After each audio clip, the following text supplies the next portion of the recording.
නමෝ තස්ස භගවතු අරහතෝ සම්මා සම්බුද්දස්ස කතමාචාවුසෝ ජාති යාතේ තේසං සත්තානං තම්හි සත්තනිකායේ ජාති සංජාති ඔක්칸ති අබිනිබ්බන්ති කන්දානං පාතු භාවෝ ආයතනානං පටිලාභෝ අයං උච්චතාවුසෝ ජාති. වාසනාවන්ත පින්වතුනි, මම මේ මාතෘකාවක් වශයෙන් දේශනා කළේ ලෞතුරා බුදුරජාණන් වහන්සේගේ ශාසනයේ ලෞතුරා බුදුරජාණන් වහන්සේ අග්‍ර ශ්‍රාවකීන් වහන්සේ වන සරියුත් මහරහතන් වහන්සේ කියන දෙදෙනා වහන්සේලා විසින් දේශනා කරන ලද සච්ච විභංග නැමැති සූත්‍රයේ ගාථා කොටසක්. ඒ දේශනා කරපු ගාථාවේ තේරුම තමයි පින්වතුනි ජාතිය යනු කුමක්ද? ඉතින් ඒ ගැන විස්තර කරනකොට සරියුත් මහරහතන් වහන්සේ දේශනා කරනවා, මහණෙනි, ජාතිය කියන්නේ ඒ සත්වයන්ගේ ඒ සත්ව නිකායන්හි යම්කිසි පහළවීමක් තියෙනවද? ඊළඟට ස්කන්ධයන්ගේ පහළවීමක් තියෙනවද? ආයතනයන්ගේ ප්‍රතිලාභයක් තියෙනවද? ඇවැත්ති මේකට තමයි ජාතිය කියන්නේ කියලා. බුද්ධ ශාසනයේ නිවන ඉලක්ක කොට පවතින තැනක්. බුද්ධ ශාසනය තුළට අනුගත වෙන පැමිණෙන සියලු දෙනාගේම කාර්යභාරය නිවනෙන් අවසන් වෙනවා. ඒ නිසා බුදුරජාණන් වහන්සේ වදාලා ඒහි පස්සිකෝ ඇවිල්ලා බලන්න කියලා. ඇවිල්ලා බලන්න කිව්වේ දේශනා කරපු දෙයටත් එහා යමක් තියෙන්න පුළුවන් නිසාමයි. දේශනා කරපු දෙයටත් එහා යමක් තියෙන්න පුළුවන්. ඒ නිසා අර නකසිලා උපමාවේදී වගේ වදාළ දෙයට වඩා නොවදාළ දේ වැඩි.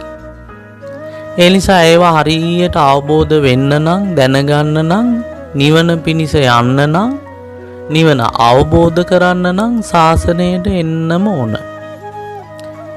ඉතින් පින්වතුනි, මේ ජාතිය ගැන තමයි වදාළේ. නිවන දකින්න පුද්ගලයා ජාතිය නසා දාන්න ඕන, නිමා කරන්න ඕන. ජාතිය යලි උපදින තැන ඉපදීම නැති නොකරන තුරු සංසාරේ යන්න වෙනවා. එහෙනම් බුද්ධ ශ්‍රාවකයාගේ කාර්යභාරය, පැවිද්දගේ කාර්යභාරය තමයි ජාතිය නැසීම.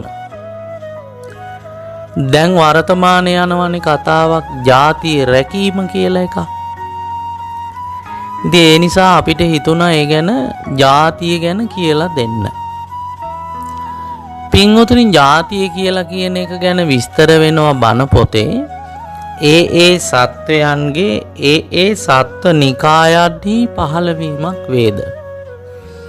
පින්වතුනි, ජාති ගත්තාම ජාති ඉන්නවා 4ක්. අපි දන්නේ සිංහල, දෙමළ, මුස්ලිම් ඕම ජාතිනේ. නමුත් බුදුරජාණන් වහන්සේ වදාලා ජාති කිහිපයක්. ජාති ගත්තාම ස්ත්‍රී ජාතියක් ඉන්නවා, පුරුෂ ජාතියක් ඉන්නවා. ඊට එහා ගත්තාම නපුංසික, කෙලතොලු, පාණ්ඩව, උභතෝ භ්‍යංජක කියලා ඕමත් පිරිස් ඉන්නවා. මේ ජාති වර්ගවලට බෙදලා තියෙනවා. ඒවා තමයි නිකාය කියලා දාලා තියෙන්නේ. ඒ සත්ව නිකා. දැන් මේ ජාති වර්ගවලට බෙදනකොට පළවෙනි කොටස තමයි අපාදකේ පාද නැති අය. දෙවෙනි එක තමයි දිපාදකේ පාද දෙකක් ඇති අය. තුන්වෙනි එක තමයි චතුප්පදේහි පාද 4ක් ඇති අය. තුන්වෙනි එක. හතරවෙනි එක තමයි බහුපාදේහි බොහෝ පාද ඇති. දැන් ඔන්න පින්වතුනි සත්ව කුල 4. මේ කුල අතරින් මේ වර්ගවලයි තිරිසන් ලෝකෙත් ඉන්නවා. പ്രേත ලෝකෙත් ඉන්නවා. අසුර ලෝකෙත් ඉන්නවා. තිරිසන් ලෝකෙත් ඉන්නවා. මනුෂ්‍ය ලෝකේ ඉන්නත් බැරිකමක් නැහැ. දැන් ඔය අත්වලේ ඇඟිලි පහට වැඩි අය ඉන්නේ. අතපය අතර තිබුණාට බඩ ගාගෙන යන අය ඉන්නේ. සමහර ළමයි ඉපදිලා තියෙන කකුල් 3ක් තියෙන, ඔලු 2ක් තියෙන. දිව්‍ය ලෝකෙත් එහෙමයි. බ්‍රහ්ම ලෝකෙත් එහෙමයි. ඕන්න පින්වතුනි ಜಾති. එතකොට මේ ಜಾතිය නිසා තමයි පින්වතුනි සංසාරේ එතනින් එහාට එන දුක් සේරම එන්නේ.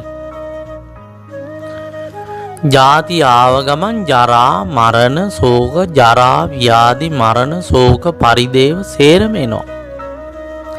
ඒ නිසා පින්වතුනි දුක්වල පළවෙනි දුක තමයි ජාතිපි දුක්ඛා, ඉපදීම දුක. මේ ඉපදීම කියන එක බොහොම ගැඹුරින් විස්තර කරනකොට ලොකු කතන්දරයක් ඒකේ තියෙනවා.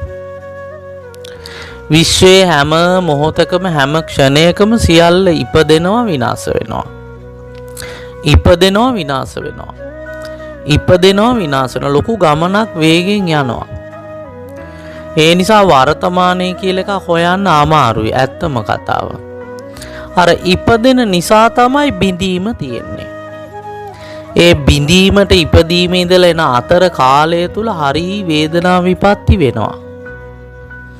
ඒ වේදනා විපත්ති හටගන්නේ හිත එක අරමුණක පවතින්නේ නැති නිසා. හිත ඒකාත්මිකව සැප පැතුවට බාහිර ලෝකේ මහා භූත හතර සුද්දාෂ්ටකේ අපිට ඕන විදිහට ඒව ලබලා දෙන්නේ නැහැ. එතකොට පීඩාවට පත් වෙනවා. ඒ නිසා පින්වතුනි ජාතිය හොඳ නෑ. දුක්වල පළවෙනි දුක ජාතිය වශයෙන් බුදුරජාණන් වහන්සේ වදාලා. මේ දුක්ඛ කියන වචනේ ඇස්සේ එක අවස්ථාවක් තමයි ජාති කියන්නේ. කොහේ හරි තැනක යම්කිසි කුලයකට යම්කිසි වර්ගයකට අනුව පහළවීමක් තියෙනවා. ඒ ඉපදීමක් තියෙනවා. ඒ ඉපදීමට අනුව පහළවීමට අනුව ස්කන්ධයන්ගේ පහළවීමකුත් තියෙනවා. රූප, වේදනා, සංඥා ඔය ආදී වශයෙන්. ඊළඟට ආයතනයන්ගේ ප්‍රතිලාභයකුත් තියෙනවා. ආයතන කියන්නේ යමක් නිෂ්පාදනය කරන තැන්නේ. ඒ නිසා ආයතනයක් පහළ වෙච්ච ගමන් ප්‍රතිලාභ ලැබෙනවා. ඒකට නැවත කර්ම හට ගන්න හේතු ඇදෙනවා. ඒ නිසා පින්වතුනි බුදුවරු වදාලා ජාතිය නසන්න ඕන. ජාතිය රැකලා හරියන්නේ නැහැ. ජාතිය රකින්න ගියොතින් අපිට සංසාරේ අතරමං වෙන්න වෙනවා.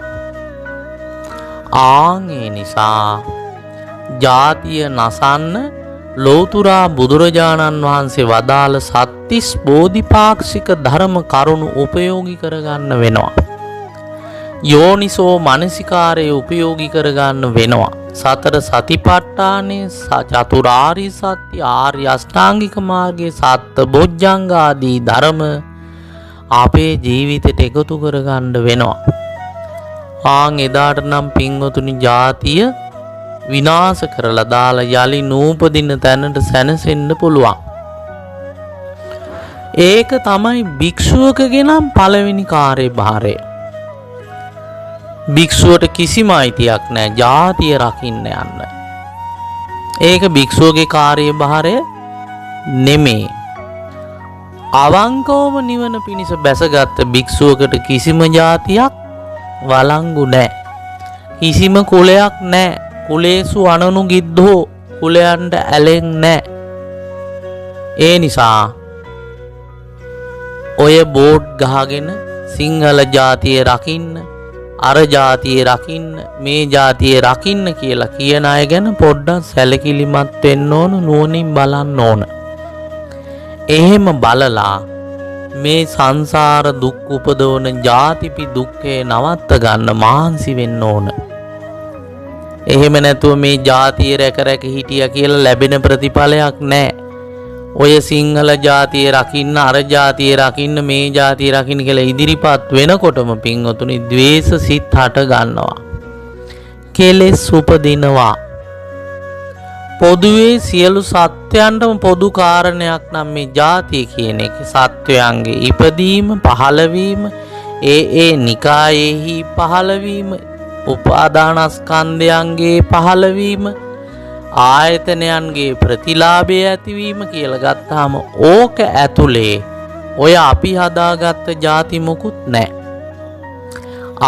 ඒ නිසා නිවැරදි දිසානතියට ගිහි වේවා පැවිදි වේවා සියලු දෙනාම යන්න නම් මේ උතුම් ශ්‍රී සද්ධර්මයේ ගැඹුරින් අවබෝධ කරගන්න ඕන. ඒ වෙනුවෙන් සංසාරයේ මහත් බය උපදවමින් සංසාර දුකටපත් කරවන සියලු දුකෙහි පළවෙනි දුක වෙන මේ ජාතිපි දුක්ඛය නසන්න මහන්සි වෙන්න ඕන. ඒ නිසා පැවිද්දෝ හැටියට මේ ගිහියෝ හැටියට හරි ජාතිය රකිමු කියලා මේ මහා මුලාවකට පත්වල යන ගමන පැත්තක දාලා අවංක චේතනාවෙන් මේ ශ්‍රී සද්ධර්මයේ තුල නිවනින් සැනසෙන්න මේ ජාතිපි දුකින් අත මිදෙන්න සියලු දෙනාටම මේ ගෞතම බුදු සසුනේදීම ප්‍රඥාව පහළ වේවා කියලා ආශිර්වාද කරනවා. සියලු දෙනාටම තෙරුවන් සරණයි.